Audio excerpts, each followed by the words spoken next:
Dun, dun, dun, dun, dun. Yeah. Hello, and welcome to another episode of Ask Me Anything, live on YouTube.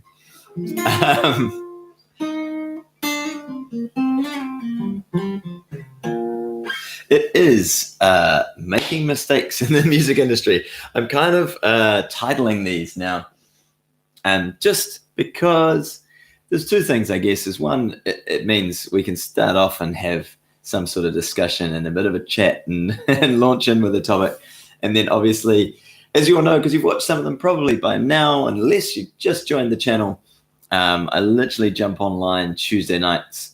I'm available if you want to ask me anything, pick my brains on something, then this is kind of your chance to do so. And if you tuned in last week, then apologies. There will be another day or two just before everything goes live on my website if you want to book in with a private session for me, and kind of like we'll get together on Zoom where we can actually chat back and forth and go through whatever it is you are working with, or kind of what direction you want to head in. So thanks for being here tonight. I appreciate you all. And just kind of while we're all saying hi and people are jumping online, I thought I'd kick off with some of my funny mistakes along the way. And I feel like I've been diving right back into this recently, doing live streaming. You'll notice even on YouTube, if you look at the first live streams I did versus now, hopefully you'll notice that I've become more comfortable. I feel like I know what I'm doing. The image, hopefully, of what's all set up looks a bit better. The audio hopefully sounds good. All those little things along the way that are just purely a figuring out process, and literally kind of about making mistakes, stuffing some stuff up along the way with whatever you're up to. So yeah, just I thought probably the best place to start is some of my, shall we say, amusing mistakes that are always amusing afterwards. But but I guess over a crazy number of shows and things like that, then they pop up. And seeing as there's a lot on my channel about looping, I thought I'd share a story that was in a podcast, which was about live looping. It was the first time I really gigged with a loop pedal, which was the Digitech Jamman Stereo, and I was so excited to get it. I'd been learning Layla, and I literally I didn't think about this being slightly more challenging to loop with the pickup rather than being right on the beat. And so I literally had a loop that went something like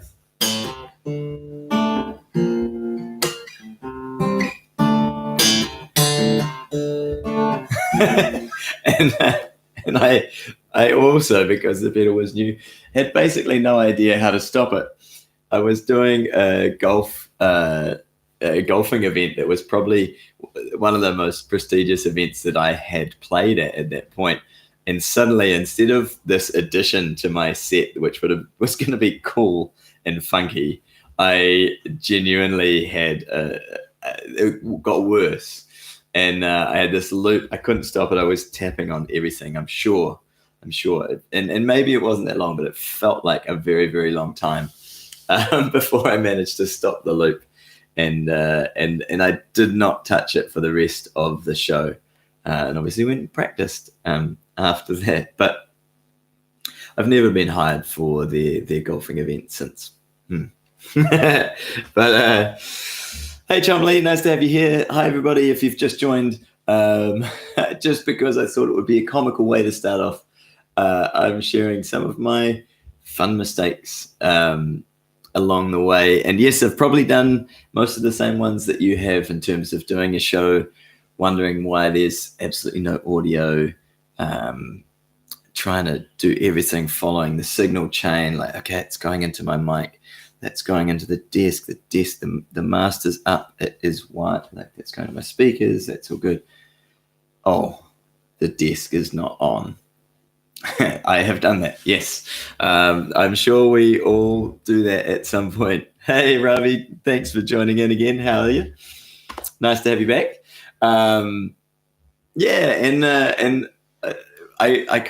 think we'll see what happens with tonight in terms of, what questions come up and that sort of thing.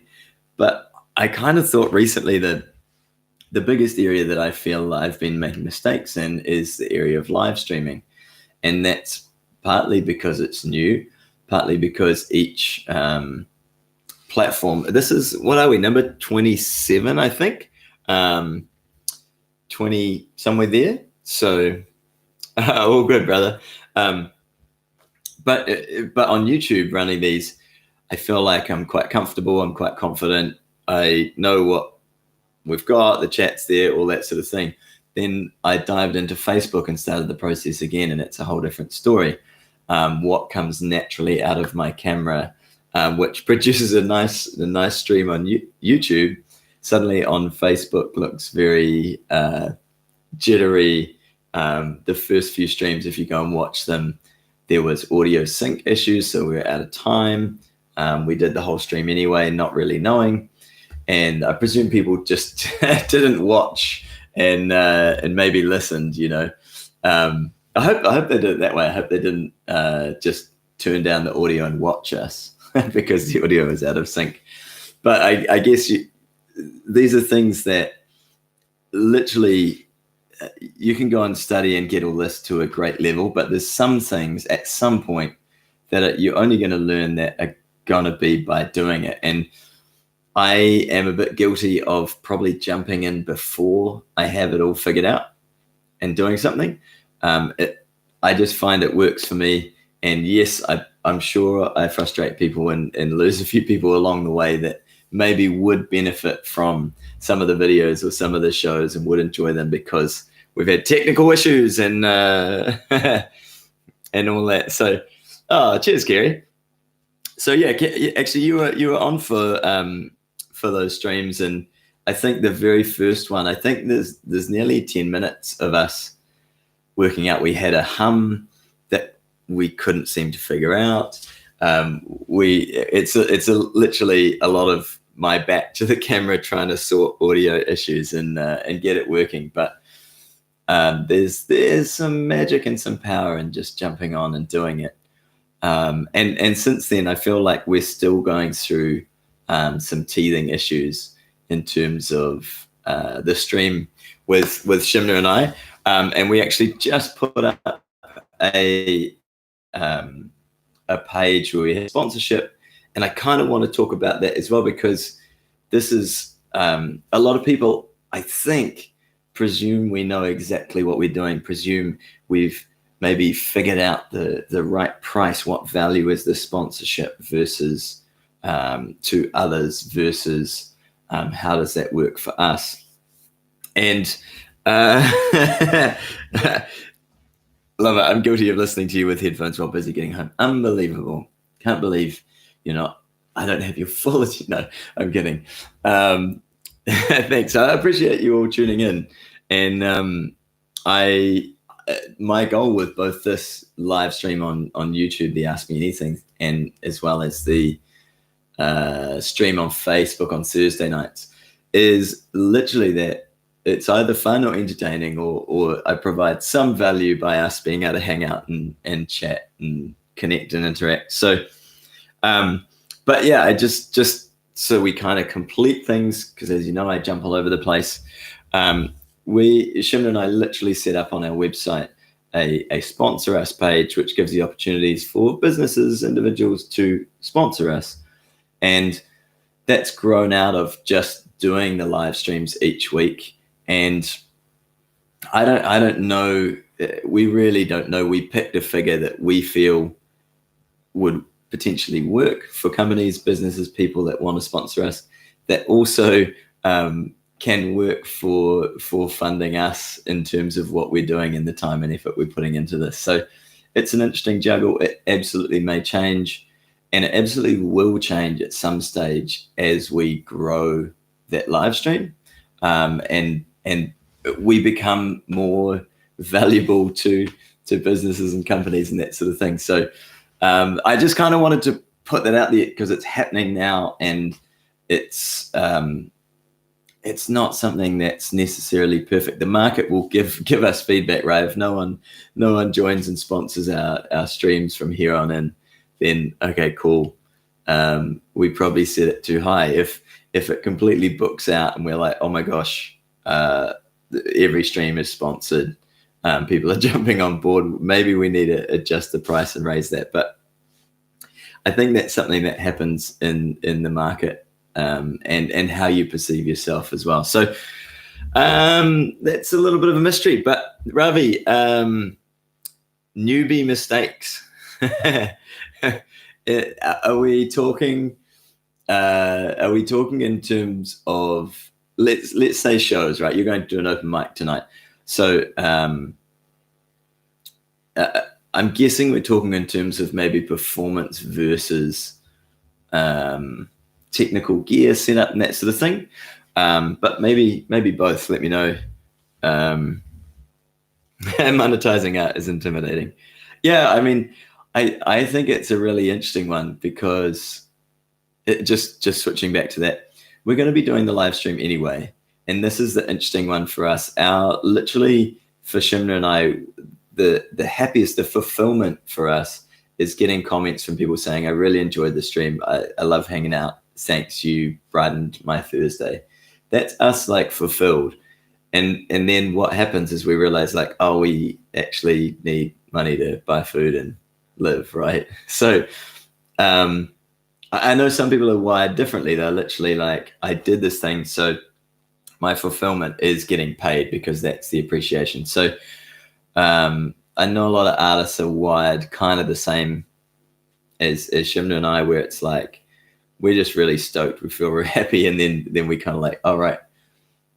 Right. We need an income from somewhere as well. So yeah, just touching on that. Nice. Kerry, I appreciate that, man. Thanks. Sponsor win competition fishing.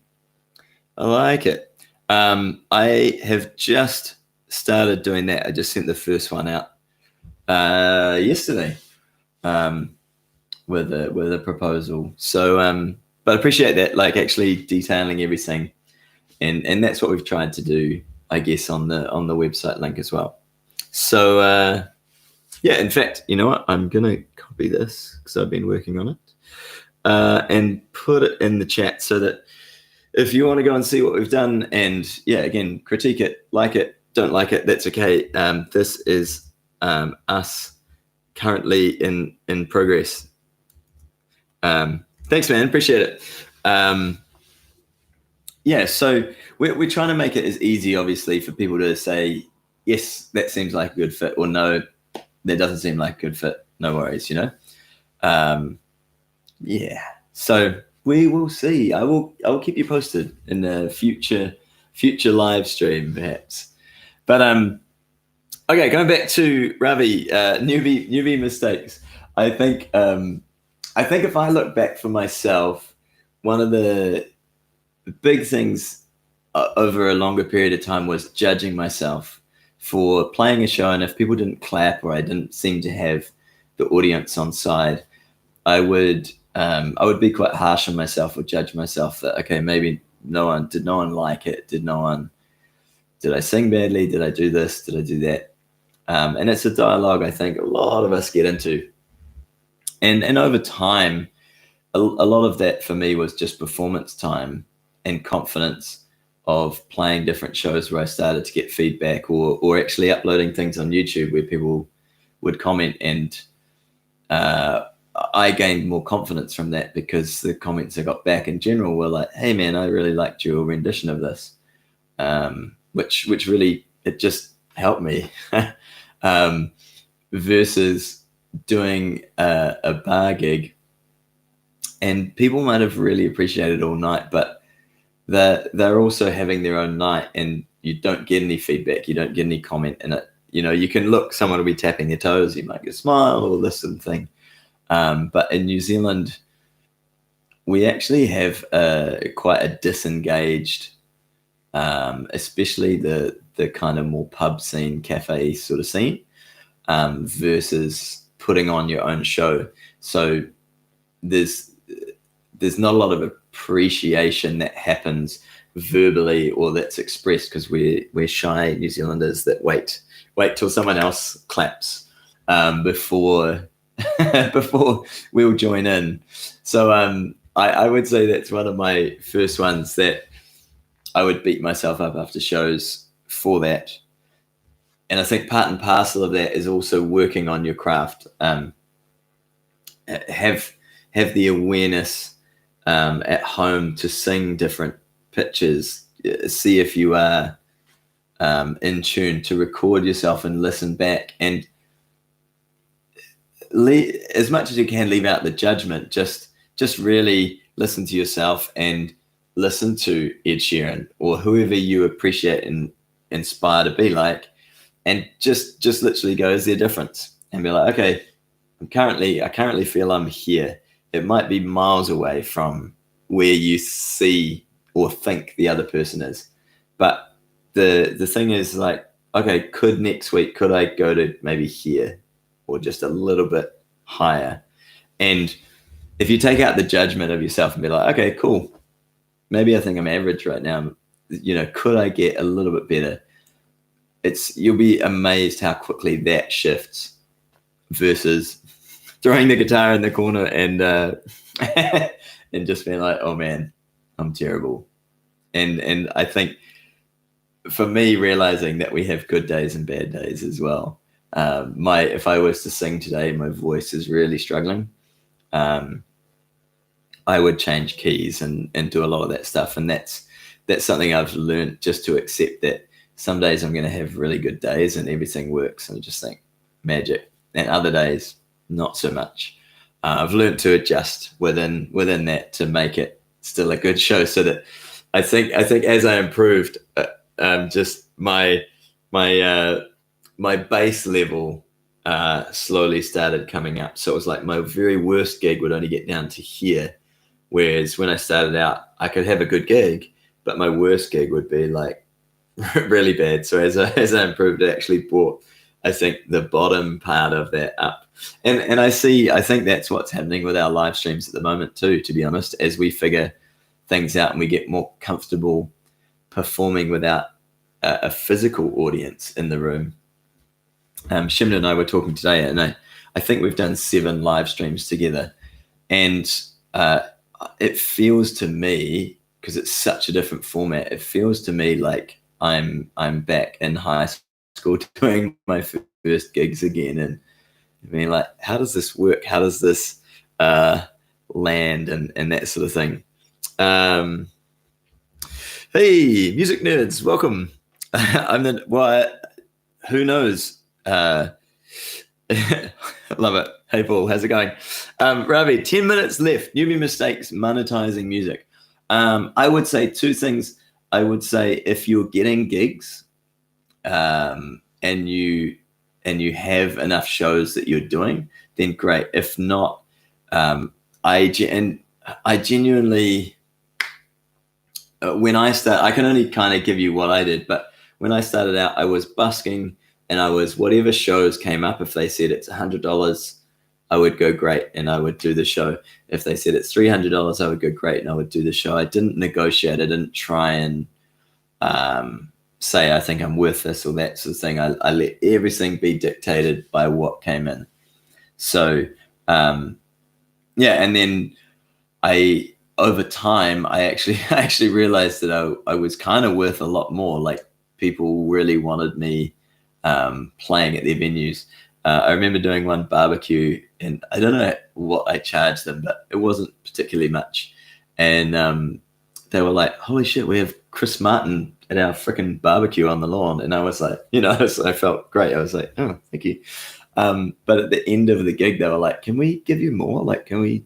And I was like, oh no, that's good. That's what I charge, rather than being like, sure, thanks. That would actually really help. And it wasn't like I was doing amazingly well at the time, but I think that would be something I'd say if people offer stuff. Just be like, thanks, I really appreciate it. Whatever it is, whether they give you 10 cents or whether they give you, $200 or $1,000 or whatever it is, just be like, receive it and be like, yeah, sure, great. Or if someone says, hey man, like you charge $100, we'd really like to give you something. Can we give you something more? I should be like, sure, awesome, thank you. Because it actually honors them. It honors the person that if they feel like they want to contribute more, it's actually an honoring of them to let them contribute. And that might seem like a weird way around it, because sometimes you're thinking so much of yourself, like, oh, I couldn't accept that. But they genuinely wanted to gift that. So yeah, that would be what I say. Tony, advice on getting more subscribers so that you can do live streams on YouTube. My YouTube philosophy has been, I kind of shared it before, but it was kind of, my videos need to either be entertaining or have some value in them. And then, literally I looked at videos like that, like, why watch this? So like, even for tonight's live stream, in the back of my head is like, why watch this? If someone's tuning in, it's like, I genuinely hope that something I say contributes to you moving to the next level with your music, with your life, however that shows up. And I'm probably, who knows, I'm probably not going to be particularly entertaining. I don't know. But I've had those two things. And then the other thing I started learning to do on YouTube, and there's a program called vidIQ. In fact, I will also put that in the chat that I use. I'll just find a link for you all that I have found really, really useful. Right, just firing that in. Cool. And enjoy the open mic, Ravi. Sweet. Cheers, man. Appreciate you being here. Nice. Thanks, Kira. Yeah, it is. Hey. Right. So, Tony, vidIQ I found really, really useful just to understand the basics of YouTube. Essentially finds videos that it says, people are watching this, people are tuning in. We should maybe share it with some other people that we think might be similar, that might also appreciate it. And there's a bunch of things that they use. I'm terrible at saying like this video, but that is part of it. So if you want to like this live stream, then please feel free to do so. But I think for me, if that comes naturally and saying like, hey man, if you want to like this video, awesome. But that is one part of the whole thing. The biggest thing is watch time. So if people, and this is just, again, my experience, if people are tuning into a video and the average watch time is like 30 seconds, it doesn't help YouTube, like, because there's a chance if they watch for 30 seconds and they skip onto something else, there's a chance that they're just going to go to a different platform, pick up the guitar and do something else. They're not engaged. And YouTube, ideally, if you think about being a partnership, they'll promote your channel if you're helping people to be on YouTube as opposed to being on Facebook and maybe spend their time there. So this is kind of digging into different parts and things that I guess I've found has worked for me. And then I have a series of things that I do with most of my videos after I upload them. And I look at it a little bit like releasing a song. When you've done all the work to film a video, edit a video, think about what you're going to call it, Okay, so if it's going to come up in search, for example, yeah,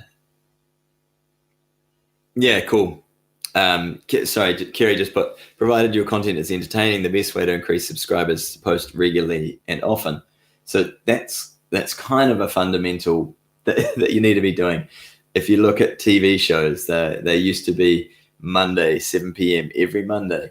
If for example, with this live stream, every Tuesday night I'm online. So if you miss 4 weeks, and you're like, oh, I wonder if he's online tonight.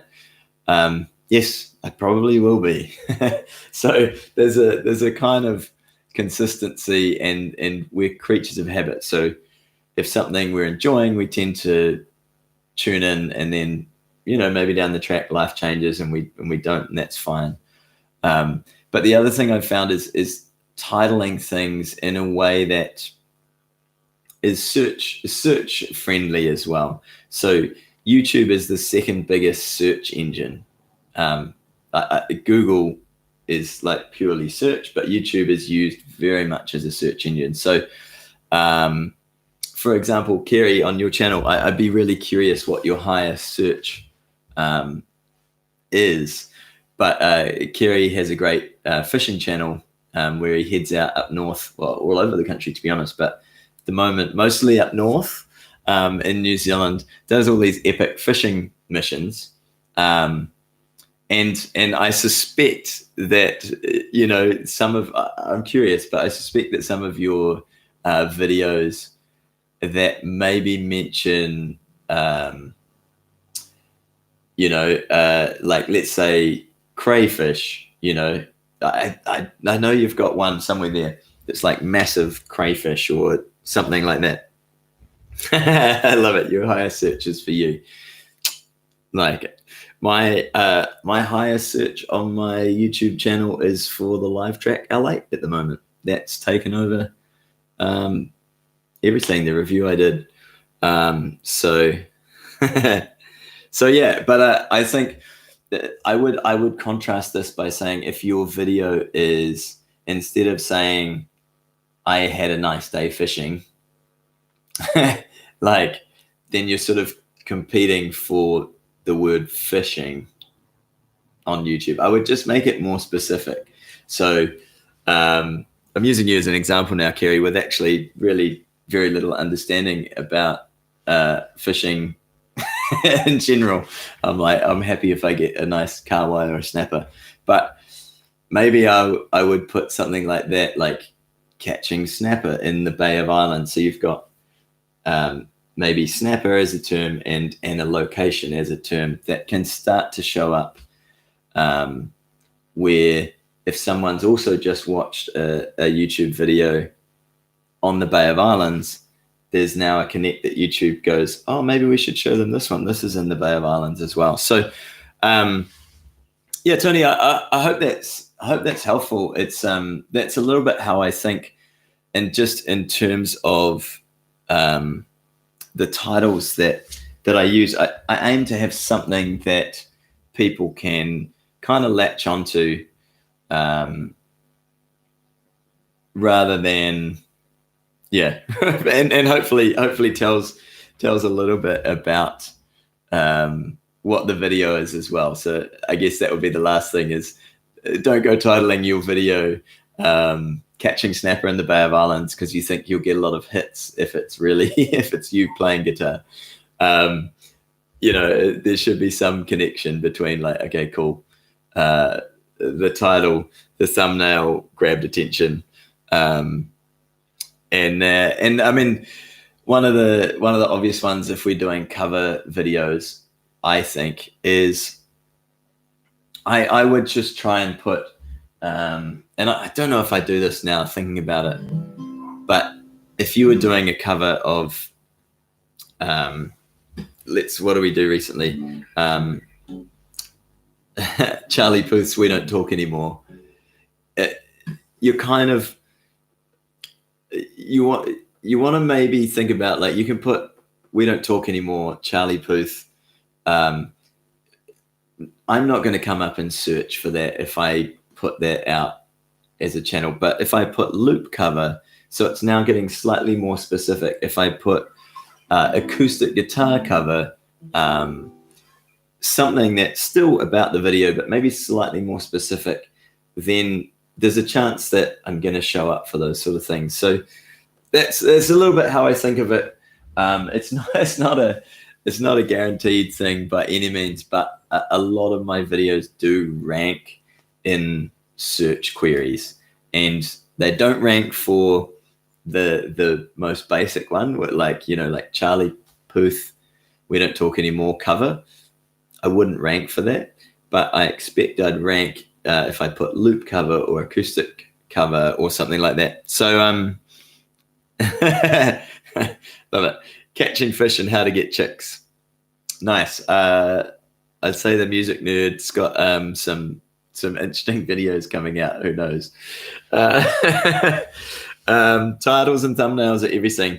Yeah, and the other side of it is the click-through factor.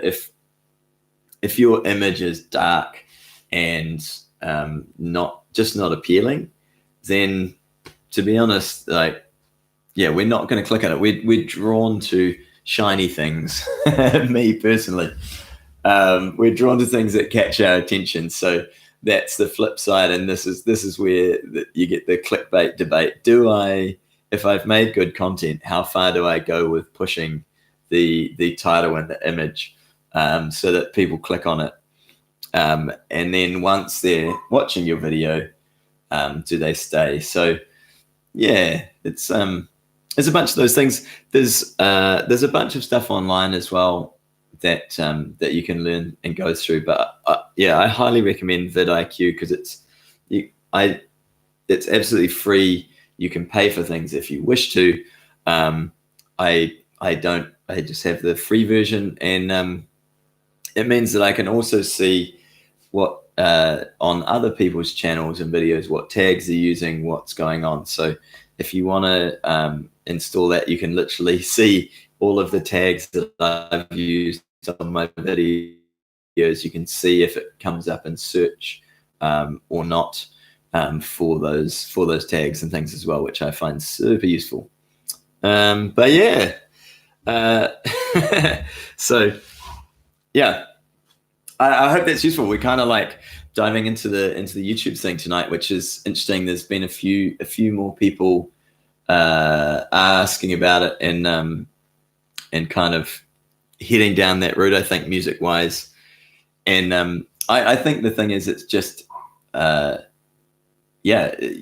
you want to enjoy or find a way to create content that is that you enjoy, because you will end up spending a bunch of time editing, filming, and hopefully that should be a fun process for you along the way. But I mean, equally, maybe that's the side you don't like. You're really just committed and you set up a camera and you get something rolling. There's plenty of channels that are much bigger than my channel and that sort of thing that will probably give you different advice. And I think at the end of all of this, it's like that's kind of what I do and what I look at, and each of us will do something slightly different. Like, it's interesting, Kerry's first comment being like consistency, so long as it's engaging, consistency.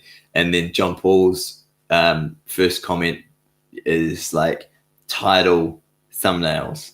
So each of us, I think, have a first thing that we would say is most important to each of us. So I know you love editing, Kerry. I remember talking about that when we caught up. Classic. So if anyone, just throwing it out there, if you've just joined, welcome. Tuesdays, it's kind of me. If you want to pick my brains on anything, then great. And feel free to just fire questions into the chat. I kind of titled tonight a little bit about mistakes, because I think with a lot of musicians shifting, maybe Tony like that, into doing video and that sort of thing, just I think there's a huge space right now to be like, just be okay with making some mistakes. Upload some videos, upload for the next 2 months, upload one a week and see what happens. Try some different stuff.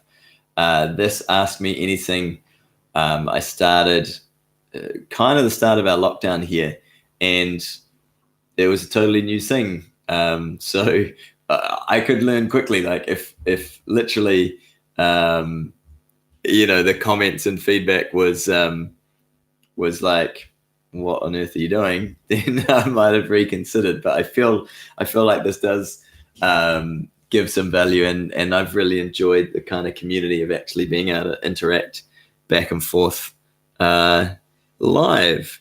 So nice. Super consistent on Facebook live stream. Cool. Yeah. So Tony just asked, what do you guys use to edit video? Which, yeah, there's Kerry, the music nerd, John Paul. If you're there, then that'd be awesome. Sweet.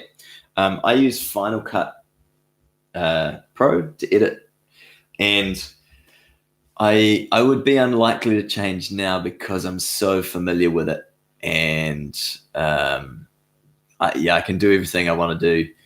It works.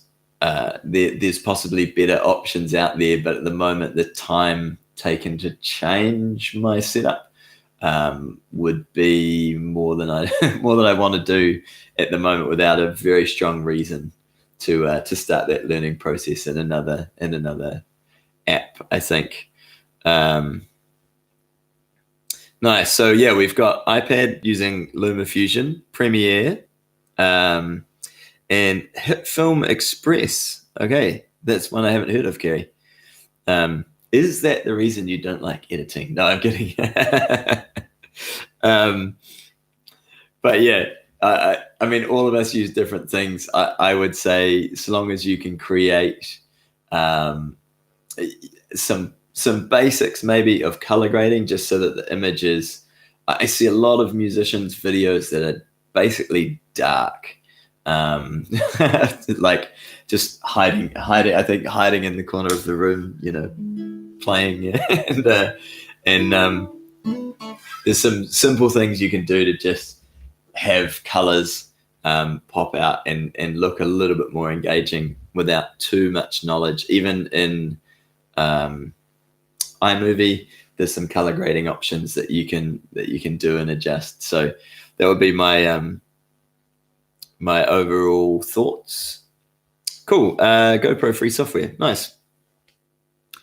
Yeah, Tony, the vidIQ brings up a whole lot of stuff on everyone's channel that, welcome to the rabbit hole of figuring out what to look up. Oh, nice. So yeah, Kerry's onto his third editor. I went from iMovie to Final Cut, and that's it. So nice. I think just to go back, I kind of got distracted, I think, before. But when I upload a video, there's a bunch of things that I try to do, and it's based on how I would market a song. And that is, I share it on Facebook. I share it so that, and that links back. YouTube knows that it's been shared on Facebook. If there is a Reddit group, if you don't use Reddit, I highly suggest it. If there's a Reddit group that it contributes to, that it's useful, that it fits in. So like, don't go spamming, Reddit groups after this video. But there's a bunch of Reddit videos that are, if you uploaded a cover song, post it here. This is a community of people that like cover songs or are also uploading cover songs. And so it's like, great, there's another way that you can share your video in a group of people that enjoy that kind of video. And more people tend to watch the video than actually upvote it in Reddit. So you may still get people on your channel, even though it looks like not much is happening sometimes. And then a little bit like YouTube sometimes, there you go, a little bit like YouTube sometimes, the you'll have videos that you're like, yeah, just I thought that was really good. Nothing really happened. Oh well, make the next one. And then other times you'll think, yeah, okay, I'm just going to put this out. I'm not sure if it's great or not, but I did it. This is what I did today. I put it out, and then you're like, oh wow, okay, that people seem to really like that for some reason. So a little bit the same happens on Reddit, Reddit. Hey. And yeah, and I think it's a case of doing the marketing side as well. Is I remember watching a Peter McKinnon video on YouTube. For those of you that follow him, he's a great photographer and videographer. And I think he emailed 200 publications after one of his first videos saying, hey, I just made this video. I thought you might like it. I thought it might contribute something to your viewers or readers. And that really struck a chord for me. I think he had 1 million subs in his first year. And yes, his video content is good, but it's the work that he did to share it and have it actually get passed around as well that I think often gets overlooked. Just like, if I just upload videos, will people come to my channel? No, they don't know who you are. They have no idea. So there's a little bit of work I think that we need to do as well to just help YouTube search engines say like, hey, I'm creating content. People are actually enjoying it and sharing it out. So Tony, your top keyword is Elvis. I just saw that before, but yeah, I think and Reddit. Look, Reddit is massive. Just search for things that you're interested in or that you're talking about. So if you're doing cover videos, join maybe 3 subreddits that are cover songs. See what other people are doing. You'll get inspiration and ideas as well. Just like you could end up well lost if you tried to search all of Reddit. It's wild. Nice. Oh, nice. Yeah, I appreciate the multicam thing. That's super handy when filming different angles. I love it. The mystery of Adobe licensing. Love it. Sweet. So yeah, thanks everyone for tuning in. Appreciate that. It's been kind of like nice to chat about the YouTube thing at the moment. It's something I I feel like there's a balance of learning about all this stuff and just putting out content. And I think I feel that a little bit the same way music wise is there's a balance of learning things and then there's a balance of just getting out and doing shows. And yep, you're going to have some average shows along the way. That's part and parcel of the deal. I think it's like what do they say for comedians? You have to have that one gig where it's just like no one laughs, it fails. And you're like, okay, cool. Am I still going to do this next week? Am I still going to turn up? No one watched my video. Or the people that did, the only comments I got was that it's terrible. It's like, yeah, that's fine. It maybe says more about those people than about your video. So keep that in mind. Yeah, it's in my experience, usually any comments that are negative and that sort of thing, it's people that aren't doing something, people that often actually admire the fact that you're doing anything and are too scared to put their own video out. So yeah, just keep on doing what you're doing. And creating content, I think the last thing would be having a vision of where you want it to get to, where you see yourself with, whether it's music, whether it's with videos, that sort of thing, so that it's like, you're like, okay, cool. The bumps in the road don't really matter so much if you're kind of looking out like, I'm going to that town over there if you're driving, right? But if you're busy looking at every pothole, then that's really hard work and just an emotional roller coaster along the way. So yeah, thanks for tuning in, everybody. I appreciate you being here. Another little Tuesday Ask Me Anything. And if I come up with any grand YouTube tips that I've that I've missed, or between the group of us, to be honest, tonight. Thanks. Thanks, Kerry, John Paul, the music nerd, and Tony. Thanks all for chipping in with kind of what you use and what you see as well. Appreciate it. It's it'll be useful to a lot of people as well that probably will go back and be like, oh my gosh, all my thumbnails are dark or unexciting, and can maybe tune them up and change them. So thanks, team. We'll see you again on Thursday on Facebook if you happen to be there for the live stream with Shimna and I. Otherwise, some new videos up on the channel this week.